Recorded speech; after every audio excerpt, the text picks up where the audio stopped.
Hello and a very warm welcome to yet another interesting edition of the program CAC Weekly, a weekly program that keeps you abreast on the activities and the achievements of the Corporate Affairs Commission. I am Amina Jibril.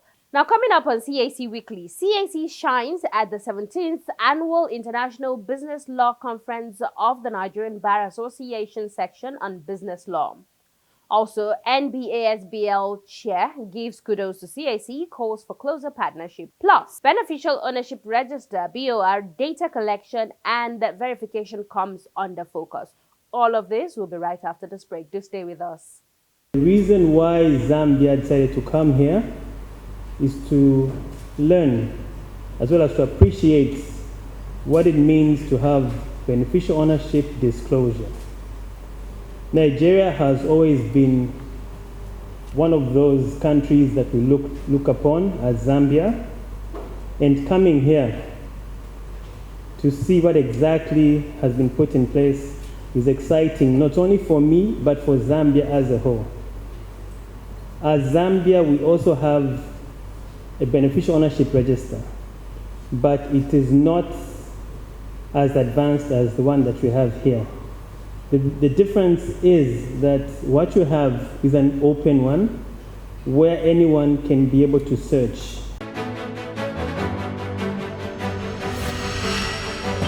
Welcome back to the program. Now let us begin today's show from Lagos, the Center of Excellence, where the 17th Annual International Business Law Conference of the Nigerian Bar Association section on business law, NBASBL, took place from Wednesday 5th to Friday, 7th July 2023 in Lagos. The conference with the theme, The Nigerian Business Landscape, Priorities for Law, Policy and Regulation. CAC Weekly gathered that since its inception in 2004, the annual Business Law Conference of the NBASBL has been a convergent point for decision makers in both the public and private sector. Now, the 2023 conference attracted a distinguished faculty of knowledgeable speakers and resource persons from within and outside Nigeria. The largest gathering of business lawyers in Nigeria, with over 1,000 lawyers and legal professionals, had over 20 working sessions covering all areas of practice relevant to lawyers and to the Nigerian business community. It provided an avenue for business leaders to sit side by side with their regulators and engage in meaningful and mutually beneficial conversations about critical issues in the business environment. Now, the 2023 conference, which was also hybrid, provided opportunity for continuing professional development and networking for lawyers. The Corporate Affairs Commission, CAC, made a resounding presence at the conference by actively participating in the regulatory clinic, and the NBASBL Chairman Governing Board, Dr. Adeoye Adefulu, summed up his feelings about the clinic to CAC Weekly. I would like to thank all the regulators that came. I think it shows the attitude of the regulators, which is really trying to solve problems. And I applaud that spirit, and I'm looking forward to solving the problems of many lawyers and businesses. I am, attending the clinic. I noticed that there were lots of attendance, people were engaged, serious discussions were being held. I understand that serious problems are being solved, so that's fantastic. The CAC team, wow, what a surprise! You came with a full team covering post-incorporation, pre-incorporation, technical issues. Technical is really where I've heard a lot of complaints from people, and the three-man technical team, that is fantastic. So thank you. Kudos to CAC. We love this partnership that we've established over several years. We're looking forward to working with you to make sure that we provide efficient services for lawyers, to businesses, and help to boost our economy. And one of the things that people have started telling us is, look, we need to have almost like a suggestion box, a problem, where people can tell us, and we can aggregate issues that various regulators are facing, including CAC, for example, aggregate those issues and pass that message on to you. Not as a matter of solving particular problems, but dealing with general issues. And in terms of general issues that we've heard, it's really the technical side, because when we get feedback from CAC, CAC says, oh, we're getting in touch with our consultant, we're getting in touch with our consultant. So the delays, even though CAC is the one we're dealing with, the delays, it seems to be, is more technical. So we have to find a way to resolve that technical problem so that the services which you're providing, and thank God for automation of lots of your services, so that those services can be delivered efficiently and can accommodate the gamut of issues that people are facing. Some participants also spoke to CAC Weekly after visiting the clinic. My complaints were I had issues with annual returns, also status reports, downloading them over and over again. I was educated that the RRR, the remitter code, can still function for 7 days after I've made payments. So that was really insightful for me. Other things, just by engaging the website more, as in the complaints mechanism is there, as in there were just so many things that I learned yesterday. I would say that this has been one of my best clinic experience at CAC. We had pending issues with the status of the company's due diligence for, and I was able to resolve it in less than 10 minutes. I said, thank you, CAC, keep the good work going. Well, I would suggest this should be frequent, especially this engagement with stakeholders, because it helps, it makes it more like a relationship rather than regulation. And I think that is even in terms of doing business, this is the way to go. Managing relationships rather than regulation, and this is the best way. Thank you. My experience with the clinic was very seamless. Usually when I meet these people in the office, they're always moving up and down. You don't really have time to sit down and resolve issues, especially for lowly customers like us. But here it's very seamless. It's easy. I could just speak with them. The directions are very helpful. So yes, I'm happy to be here. There was an SPU problem. Apparently, the portal has to be updated from SPU. So I have to wait till the close of business today to get feedback. Suggestion: I would like the sessions to be held quarterly, every year. Just as often as possible. Not just for people that cannot always access Abuja or have people in Abuja that can assist them. Just for agents and customers alike. I must commend the CAC group that came with a couple of issues, and those issues have been sorted. I'm very grateful for this event and also for every member of the team that showed up here. They've really been very supportive and helpful. Thank you. I hope this continues. Thank you. I came here having issues in respect to my CAC portal, and I'm so glad that this initiative and this clinic has been helpful, because the issues I had since April has been resolved, and I'm so grateful, and I would like this to happen many more times. Maybe having more physical access, because I believe that if we had access to customer service physically, this would have since been resolved. But once again, like I said, I'm grateful for this opportunity to visit the clinic and to be able to resolve my issues. I came to CAC for allotment of shares. I wanted to get a specific figure for the penalty fee to pay. So the officers helped me to calculate the penalty fee, and I will get that treated immediately. I appreciate that. The CAC officers have been very helpful. They have been able to resolve queries and resolve issues, bugging issues, for a lot of lawyers who have been coming in and having complaints. And I think I even brought about 10 issues, and most of them have already been resolved. I'm really impressed, and I'm saying thank you, CAC, thank you, MDSBL, well done. I attended the regulatory clinic of the SBL, and I attended the CAC desk. It was very insightful. Some of the issues we were struggling with, we discovered where the gaps are. We've got a lot of guidance, and I applaud the CAC for partaking in these events and giving us guiding us. And we also want to see more of this in future. Collaboration between us, the service providers, the private sector, and the government sector. So good job to CAC. I came to discuss, after creating the slots with the CAC agent, for my correction of my MIMAT and activation of the company status. I must say my experience was really nice, because I was able to give all my complaints and they treated everything. as soon as they could. And they gave me directions on how to go about all the requests I made, such as an activation of accreditation of my CAC account. How I would say maybe if the CAC can create more opportunities for them to discuss with accredited agents so that they would be able to understand how to make use of the CAC portal to avoid lots of queries back and forth and maybe answering agents on time. But The general assessment is very good because you have been chasing this for months. So you can imagine the feedback to the client has not been looking good, but it's been resolved in a few minutes. It's very good. So I hope they can have more of this in Lagos so that we can deal with our issues faster and give our clients better feedback. Muhammad Abdullahi, the technical assistant to the Registrar General, has a message for CAC's valued customers and the general public interfacing with the company's registration portal. Yeah, most of the things that happens, they are avoidable. Especially you start an let's say a transaction, and then you will not be able to complete it. One, it is not. They have one buzzword that they say glitch. Sometimes it's not a glitch.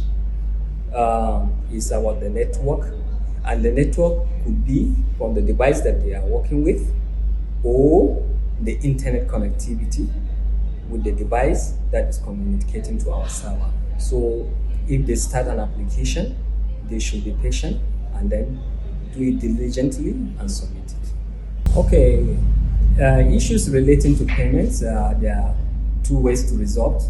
One with the CAC and the other one with the service payment providers, that's the remitter. And we have done our best to see that we have a seamless integration with remitter.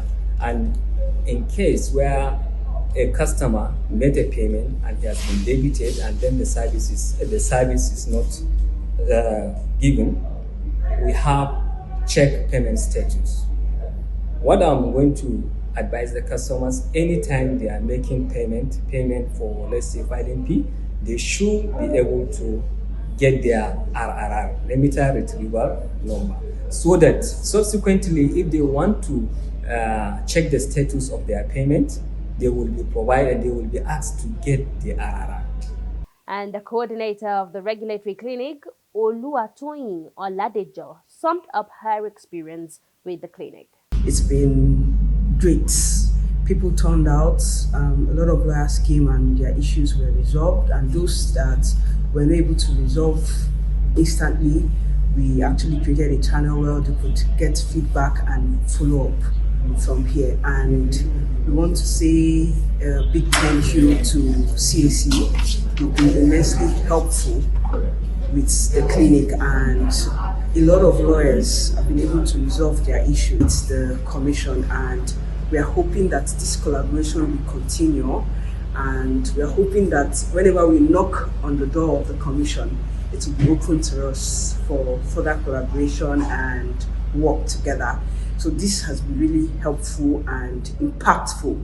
So, and this is really the best part of the conference for us, because I mean, solving problem is just it at all time.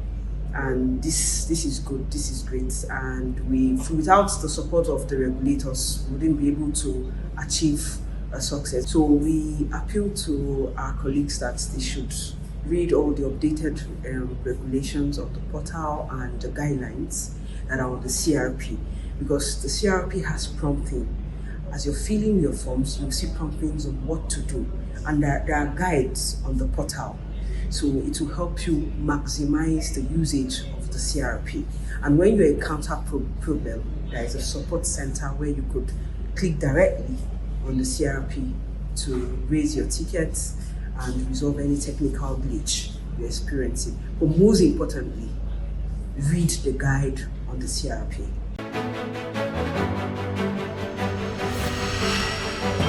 Now from Lagos, we move on to our interview segment. Now, our viewers may recall that on Wednesday, May 24th to Thursday, 25th, 2023, the CAC marked another milestone achievement when it unveiled the Beneficial Ownership Register BOR, the first of its kind in the African continent. Now, Mr. Justin Nidia Birao speaks to CAC Weekly on data collection and verification as regards the BOR.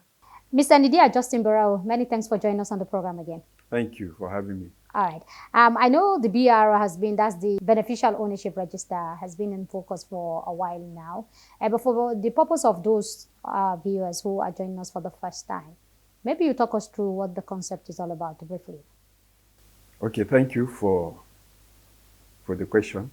What we would like to note, as we said previously, is that when we talk of beneficial ownership, or in the Nigerian context, what we call persons with significant control, we mean a person, a natural person that owns or controls what is technically called a legal person or a legal arrangement. Okay. Yes. Okay. So, so when you see PSC, persons with significant control, it's the same thing as the BOR, the Beneficial Ownership Register. It means the same thing with beneficial ownership. Because sometimes people mistaken it. Yes. They'll be asking which one is BOR and which one is PSC. Yes. Okay, the BR is the register itself. The Beneficial Ownership Register is a register on its own. But at the global level, when we talk of beneficial ownership, it actually means the same thing with persons with significant control. Now, during the launch, that's on the 25th of May 2023, one of the speakers said data verification is a huge challenge as far as the Beneficial Ownership Register is concerned. But let us understand whose responsibility is as far as data collection is. Okay, basically when we talk about persons with significant control, it is required that data should be collected, and the approach across the globe has been that there are majorly two approaches to it. Okay. One is what we call the entity approach, which takes the perspective of the legal persons or the legal arrangement. In this case, either the companies or an NGO or any other person that is regarded as a legal person collects what we call the beneficial ownership information or data and keep it in a certain defined way. Okay. That is one way. Then the other way is what we call the central registry approach, which is usually that a company registry or what is called any other registry that is usually managed by government collects the beneficial ownership information at a central level and make it available when needed. Okay. So those are the two basic approach to data collection or beneficial ownership. Okay. But there is a third approach that is called alternative approach to data collection. By alternative approach, what is meant usually is that apart from the entity approach or the central registry approach, there is the third alternative, which is usually either what is regarded as competent authorities or other regulators in the national economy also collect the beneficial ownership information. Okay. So in the Nigerian context, for instance, you find quite a number of regulators. You find some in the financial industry. You find some in the mineral and oil sector. Then you find some in the NGO sector. So those regulators also could be allowed to collect beneficial ownership information. And those ones are regarded as alternative approach. Then there is another variant of the alternative approach also, which gives allowance to what we call self-regulatory organizations to collect the beneficial. Example, for example? Example, for instance, what is called self-regulatory organization The clear one we could see is the Nigerian Bar Association Okay. or the Institute of Chartered Accountants. Okay. Yes. Okay. Okay. Those ones regulate specific professions. Okay. Yes. Okay. Which one is more popular in all of these approaches as far as the Nigerian context is concerned? Well, the most popular across the world actually is the central registry approach. Yes, but for maximum effectiveness, it is required actually that a country should do all the three together. Okay. Yeah. Okay, so there'll be no room, no vacuum. No, the idea is that you can easily cross-check. Okay. You can cross-check.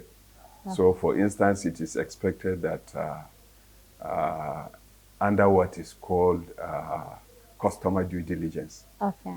if an entity, for instance, wants to enter into a transaction with its customers and it has collected information regarding that customer, it will verify that information from the central registry.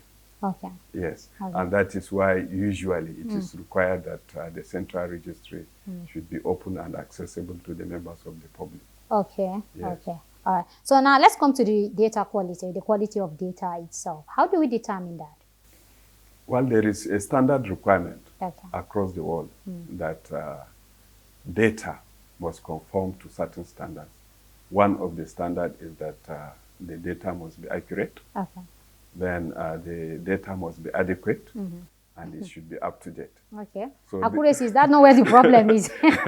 Yes, Yeah, yes. So these three basic requirements Okay. have to be satisfied for the data to be acceptable. Okay. Yes. Is it possible to get the three? Yes, it is. Okay. It is. That is why the concept of verification also comes Yes, in. yes. Yes. Okay, so that's where we're moving to right now. Yeah. So verification, we understand we have two types. Yeah. So you talk us through that. Okay. The first type is what we call identity verification. Okay. Yes. And by identity verification, it is required that those that are collecting the beneficial ownership data, whether at the central level or at the entity level, should actually ask for identity of the person that is purported to be a beneficial owner. Then the other one? The other one is what we call verification of status. Okay. Yes. For verification of status, what you need to do at that level is to confirm actually whether the identity of the person that has been given to you is legitimate and is true. Okay. By that we mean that a person, for instance, could give you an identity, but when you check across board, when you do some level of investigation, Yes. you will find that the person's status, for instance, does not correlate with the type of the information that is ascribed to him. And there are instances also where we find that in order to fulfill righteousness, some of the people that are required to file the beneficial ownership information file identity of people that are dead. Or there is also what they call signature for sale. Yes, signature for sale. What we mean by signature for sale is that somebody will make himself available to sign as a proxy for a beneficial ownership. Okay. So the experience in some other places is that you find one person, for instance, filing or claiming to be a beneficial ownership in about 52 different companies. Just one person? Just one person. Usually where you find such conception is what we call nominee companies that are professional, undertake professional company management, or some law firms. They use their employees to just fulfill righteousness for their clients. So in such cases, you find that the name of the person that is on the register is not the actual person who takes the benefit of the company. That is why we call it signature for sale. All right. Mr. Nidia Justin Varao, many thanks for your time as always, sir. Okay, thank you very much.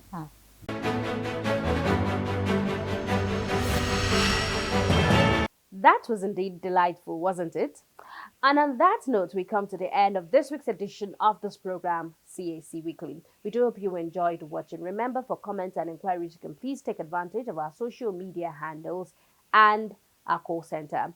On Twitter, it is a CAC Nigeria 1. On Instagram and Facebook, it is Corporate Affairs Commission. Our email is cservice@cac.gov.ng. You could visit our website via www.cac.gov.ng. Our call center is on the number 07080629000. Join us again next week for another interesting edition of the program CAC Weekly. Same time and same station.